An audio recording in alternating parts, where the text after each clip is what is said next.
abakristu naddala abakaddiya abalina obulwadde obw'ebika ebyenjawulo okuva mu ggomboleka w'empi bakuŋŋaanidde ku kigo kya St. Kizito Boys okuzuula olunaku lw'abalwadde olw'ensisiono l'Eklezia Katolika n'okufuna obujjanjabi ku bulwadde bwa sukaali pressure, omusujja gw'ensiri n'endala. Okusaba kulemeddwa Vika Jino wa Kampala Musenyi Charles Kasebante ng'ayambibwa ku bwana mukulu w'ekigo kino Musenyeri John Baptist Ssebayiga naye yennyamira olw'abantu abazze bakwatibwa. Tuli mu bbanga essibo mu nsi yaffe, abamu bakuusa obulumi n'okunyumisibwa watasobola kwefaanaanyiriza. Ebimu okuyamba omulwadde okuddamu amaanyi kwe kumanya nti alina baganda be ne bannyina abamulumibwa. Abakadde abalina okukozesa baweereddwa essaakulamenti olw'okusiigibwa okw'abalwadde.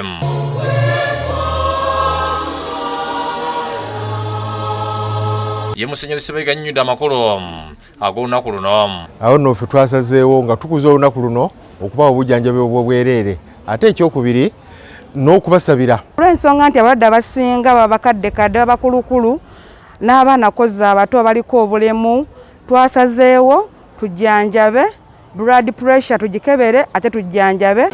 Ebimpeereddwa bisinye nnyo.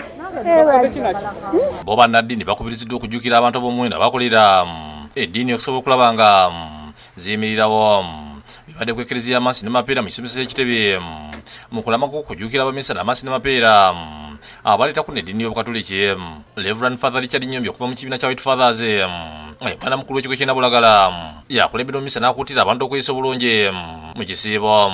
Twesabire Omukama ekisiibo kye tulimu nga tumanyi nti y'emu ku mpagi luwaga ez'okukkiriza kwammwe tusobole ddala okukituusiza ddala. Oluva abadde wedduuyo okusabira Amansi ne Mapeera ne famire ya Amiru Ssekikuyu yawaayitaka nga Sheikh Yusuf Kulakweta yakiikidde disikaze ow'erubaga.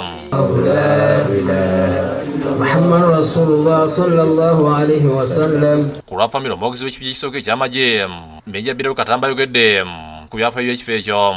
N'okulaba nga ffenna gye tubeera mu nzikiza zaffe tumumiikiriza bannaffe, si mu bya nzikiza byokka naye mu by'obufuzi, mu by'obuwanga tuba nga tulina ebyobuwanga ebyenjawulo. Naye RDC Kasanga Jemba Moses yakubiriza abazadde okuliza abaana baabwe abyogedde mu misa ku Eklezia ya St. Luka bana ba Kintu ennanga bw'okubeza Katonda olw'obukulu bwe yafuna. Nebaza abakristu bonna n'okutumirira eggwanga lyaffe lisinga buzima. Emmisa ekulimirwa Reverend Father Seremba Richard yasaba abakristu okwezesa omwezi guno ogw'ekisiibo okwezi obujja. RDC Jemba alabudde abeesomye okunyaga ettaka ly'abantu nti baakukifuuwa nga bakizza munda. Tugamba nsaba n'omutegeeza nti tuli wamu naye omwana talagirwako